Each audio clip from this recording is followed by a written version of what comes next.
हाँ तो गाइस, जैसे कि हमने लास्ट एपिसोड में देखा था कि यांकाई ने यांग एनर्जी पर पूरी तरह से काबू कर लिया था और तभी उसकी मुलाकात 11th एल्डर से हो गई थी, जो कि असल में सेक्ट लीडर हैं। और कुछ ही समय बाद यांकाई ने सुमो को उसके दोस्तों के साथ बचाया था। इसके चलते सुमो और यांकाई में भी दोस्ती हो गई। अब सुमो अपनी बहन से मिलाने के लिए यांकाई को ले गया था। अब आगे तो एपिसोड की शुरुआत भी बिल्कुल वही से हुई, जहां हम देखते हैं कि यांकाई को तो स्वान की आवाज बहुत ही ज्यादा पसंद आ गई।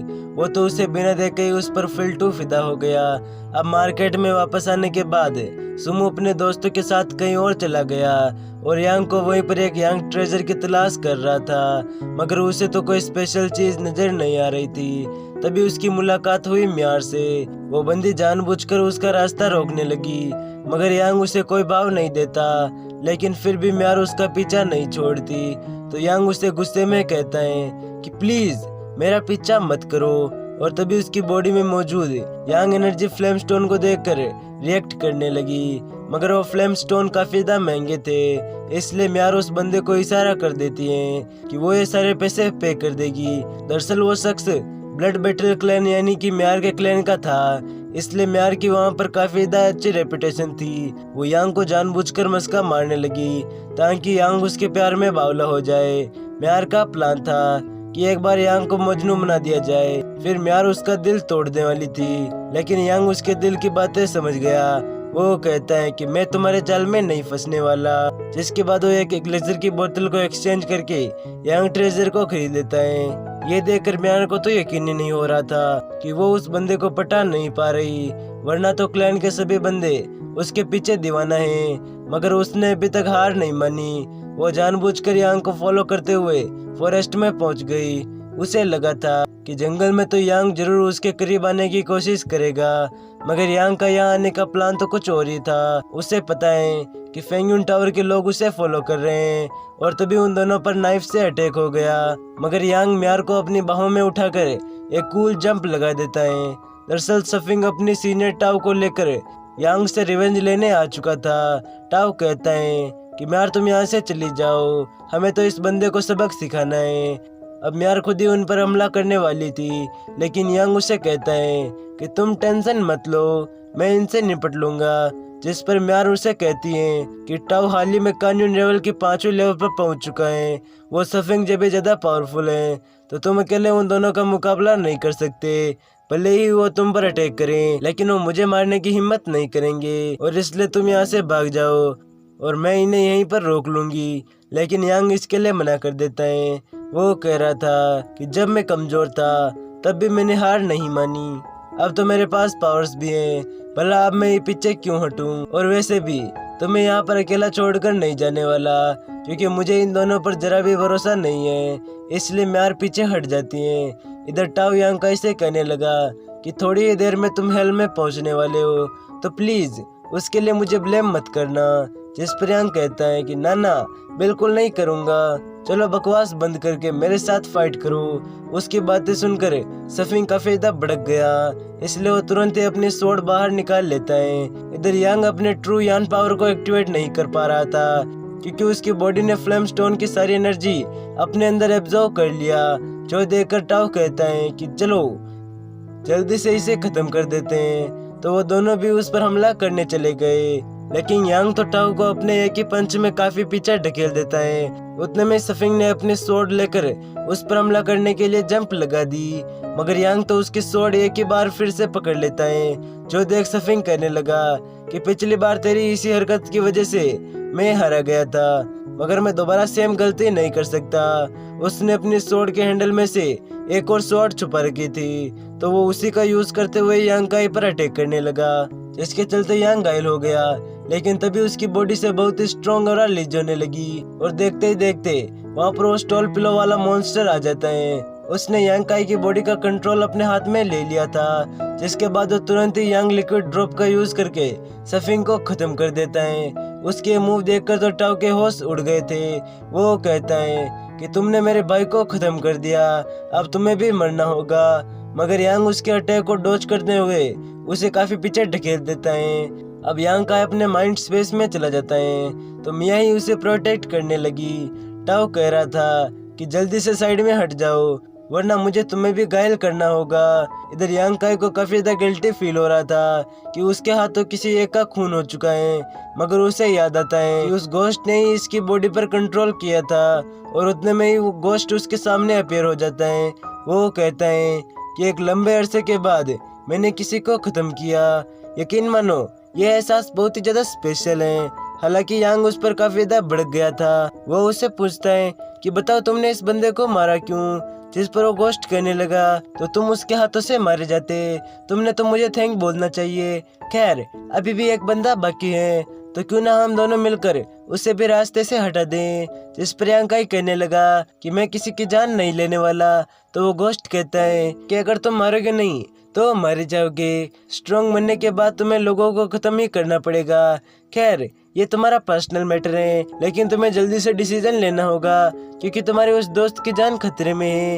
इधर मैं यार उस बंदे के साथ फाइट तो कर रही थी, मगर वो ज्यादा देर तक उससे होल्ड नहीं कर सकती। अब टाओ उसे खत्म कर पाए उससे पहले ही यांग उसके अटैक को रोक लेता है। जिसके बाद यांग काई अपने गोश्त पावर का यूज करते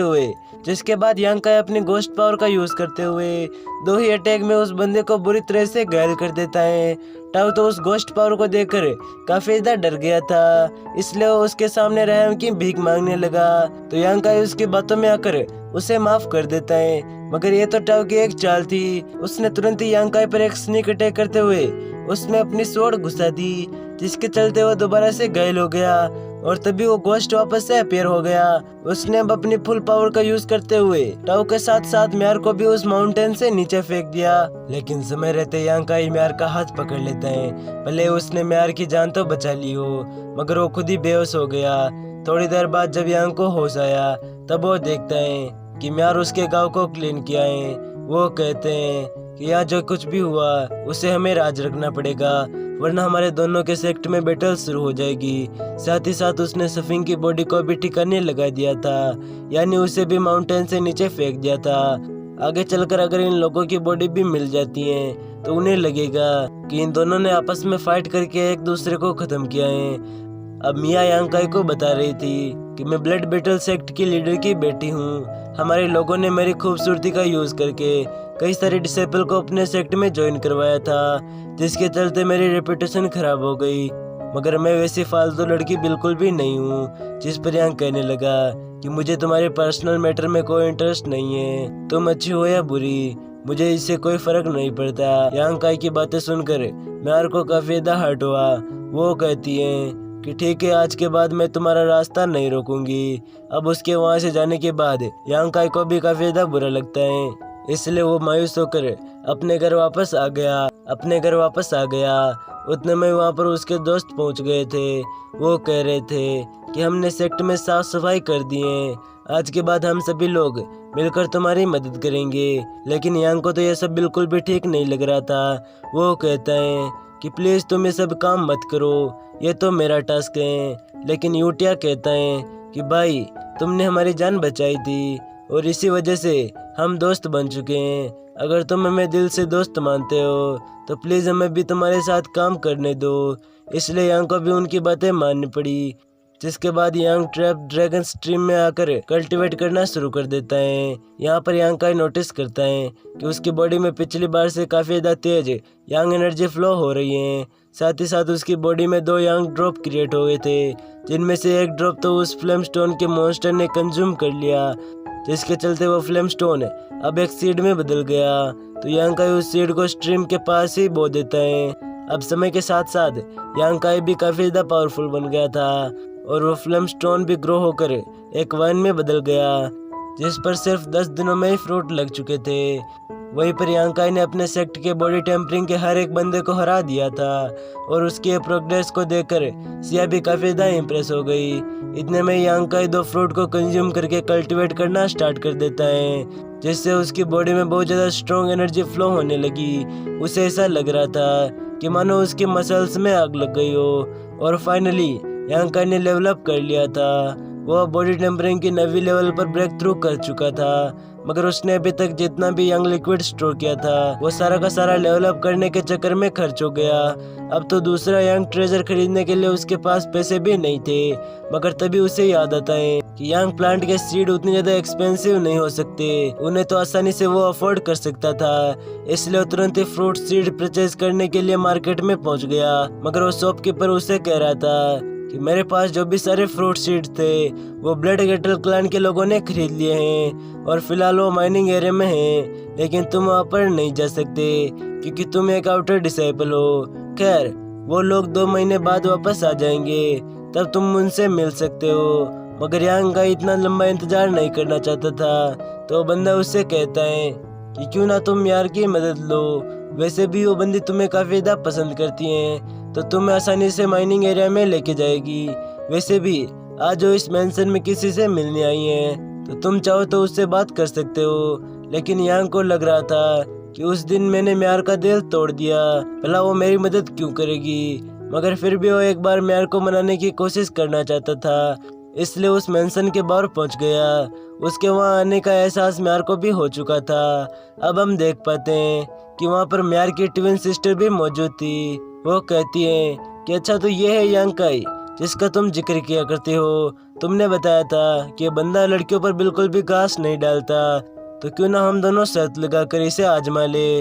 मैं जानती हूँ कि यह बंदा भी दूसरा लड़का जैसा फालतू होगा, लेकिन म्यार को तो ये सब इतना अच्छा नहीं लगता था। मगर उसकी सिस्टर ने तुरंत ही उस पर हमला कर दिया, जिसके बाद वो दोनों ही यांग को इनवाइट करती हैं। यांग तो उसे देखते ही समझ चुका था कि म्यार आज थोड़ी सी अजीब लग रही हैं। अब वो आते ही यांग काई को चाय देकर उसके साथ फ्लर्ट करना शुरू कर देती हैं। वो उससे पूछ रही थी कि चाय तुम्हें पसंद आई, तो यांग काई कहता है कहाँ, ये तो एकदम बढ़िया है। तो वो उससे कहती हैं कि तुम मुझे ट्राई क्यों नहीं करते, मैं तो इससे भी ज़्यादा टेस्टी हूँ। उसकी बातें सुनकर यांग काई को काफ़ी ज़्यादा डर लग रहा था, जिसके बाद वो पूछते हैं कि बताओ तुम यहाँ पर क्यों आए थे। तो यांग काई उससे कहने लगा कि फ्लेम स्टोन सीड हासिल करने, और इसमें मुझे तुम्हारी मदद चाहिए। तो वो कहती है कि बस इतनी सी बात, ठीक है मैं तुम्हारे लिए वो सीड अरेंज कर लूंगी। जिसके बाद वो ठुमकते हुए चलकर बिस्तर की तरफ जाने लगी। इधर यांग काई भी एक ही सेकंड में उसकी मोह माया में फंस गया था। उतने में ही वो चिल्लाने का नाटक करने लगी। अब जैसे ही वो चेक करने जाता है तो बंदी तुरंत ही यांग काई को बिस्तर पर पटक दिया। यांग देखता है कि वो बंदी तो एक छोटी सी स्पाइडर से डर गई थी, इसलिए यांग उस स्पाइडर को खत्म करके तुरंत ही साइड में हट जाता है। वो बंदी सोच रही थी कि यांग तो मौका होकर भी चौका नहीं मार रहा, जरूर से ये बंदा कोई अच्छा बंदा होगा, लेकिन अभी भी उसे यांग काई पर पूरा भरोसा नहीं था। इसलिए वो तुरंत ही उसे गिरने का नाटक करते हुए कहने लगी कि देखो ना मेरे पाँव में मोच आ गई, अगर तुम उसे मसाज करोगे तो शायद मुझे राहत मिलेगी। तो यांग काई जल्दी से उसके पाँव पर एक मेडिसिन अप्लाई करके उसे मसाज देने लगा। वो बंदी देखती है कि यांग काई के दिल में उसके लिए जरा भी वैसे वाले ख्याल नहीं थे, लेकिन वो अपनी सिस्टर के साथ लगाए हुए बेट हारना नहीं चाहती थी, इसलिए वो यांग काई पर और ज्यादा लाइन मारने लगी। इधर म्यार को भी होश आ चुका था, लेकिन रिस्ट्रिक्शन स्पेल की वजह से वो अपनी जगह से हिल नहीं सकती थी, इसलिए वो चुपचाप उन दोनों की बातें सुन लगी।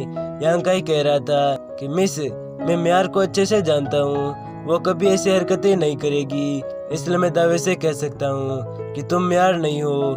जिस पर वो बंदी कहने लगी कि ठीक है, अगर तुम्हें ऐसा लगता है तो अपनी बात को साबित करो। तो यांग काई तुरंत ही उसे चाय का कप दिखाने लगा। वो कहता है कि इस पर म्यार की खुशबू लगी हुई है, साथ ही उसके लिपस्टिक के निशान भी हैं। तो बंदी कहती है कि बस इतनी सी बात है, जिस पर यांग काई उसे और नोटिस किए हुए बातें बताने लगा। वो कहता है कि म्यार की हरकतें बच्चों जैसी हैं, मगर आप नेचुरली बहुत ही ज्यादा चार्मिंग हो। अपनी तारीफें सुनकर तो बंदी काफी ज्यादा खुश हो गई। अब उसे अपने और तारीफें सुननी थी, तो यांग काई उसे बताने लगा कि आपकी बॉडी की खुशबू और म्यार की खुशबू थोड़ी बहुत सिमिलर है, मगर म्यार एक बच्ची जैसी और आप तो एलिगेंट हो। साथ ही साथ म्यार एक बॉडी टेम्परिंग की बंदी है, तो उसके पाँव में इतनी आसानी से चोट नहीं लग सकती, और आपकी चोट भी काफी ज्यादा पुरानी है। मेरे ख्याल से आप किसी और रेलम की कल्टीवेटर हो। और हाँ, एक और चीज मैंने नोटिस की थी, लेकिन वो मैं आपको नहीं बता सकता। मगर वो बंदी जिद करते हुए कहने लगी कि प्लीज मुझे बता दो, तुमने और क्या नोटिस किया था इसलिए यांकाई उसके करीब चला गया। इधर म्यार उसके आखिरी पॉइंट को सुनने के लिए क्यूरियस हो गई। इधर यांकाई उसकी सिस्टर से कह रहा था कि देखो, इसमें बुरा मानने वाली कोई बात नहीं, मगर आपका एक बूट बड़ा और एक छोटा है, वो बिल्कुल भी वेल प्रपोजर नहीं है, और म्यार तो एकदम परफेक्ट है। अब ये सारी बातें सुनकर वो बंदी उस पर काफी ज्यादा भड़क गई थी। तो यांकाई कहता है कि देखो, जो सच था मैंने वही बताया, इसमें इतना ज्यादा गुस्सा करने वाली कोई बात नहीं है, और वैसे भी केयरफुली ऑब्जर्व करने के बाद ही वो सब चीजें पता चलती हैं। जिस पर वो बंदी कहने लगी, तो अच्छा, तो तुमने मुझे काफी ज्यादा केयरफुली ताड़ा है। खैर, अब मैं तुम्हें दो ऑप्शन देती हूँ, एक तो तुम्हें अपना हाथ काटना होगा या फिर आँख फोड़नी होगी। तो यांकाई कहता है प्लीज कोई और ऑप्शन बता दो ना। जिस पर वो कहने लगी कि ठीक है, फिर तुम्हें हमारी ब्लड बैटल क्लैन ज्वाइन करना होगा। लेकिन यांकाई इसके लिए मना कर दिया था। वो कहता है कि वैसे भी तुम मुझे खत्म नहीं करना चाहती, अगर मारना ही होता तो अभी तक मार देती। तो उस बंदी ने तुरंत ही अपना खंजर उसके गले पर लगा दिया, मगर वो देखती है कि यांकाई इस पर कोई अटैक नहीं कर रहा, इसलिए वो तुरंत ही शांत हो गई। साथ ही साथ उसने म्यार को भी अपने रिस्ट्रिक्शन पेल से आजाद कर दिया था। मगर म्यार तो तुरंत ही अपनी सिस्टर से कहने लगी कि मैंने कहा था ना, ये बंदा पालतू बिल्कुल भी नहीं है, इसलिए तुम इसका टेंशन मत लेना। जिसके बाद वो यांकाई को लेकर सीधा माइनिंग एरिया की तरफ रवाना हो गई।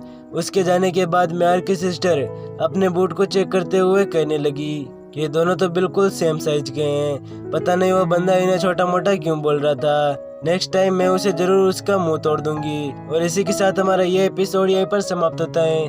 गाइज, आपको ये वीडियो कैसी लगी हमें कमेंट करके जरूर बताएं। तो मिलते हैं अगली वीडियो में, तब तक के लिए राम राम।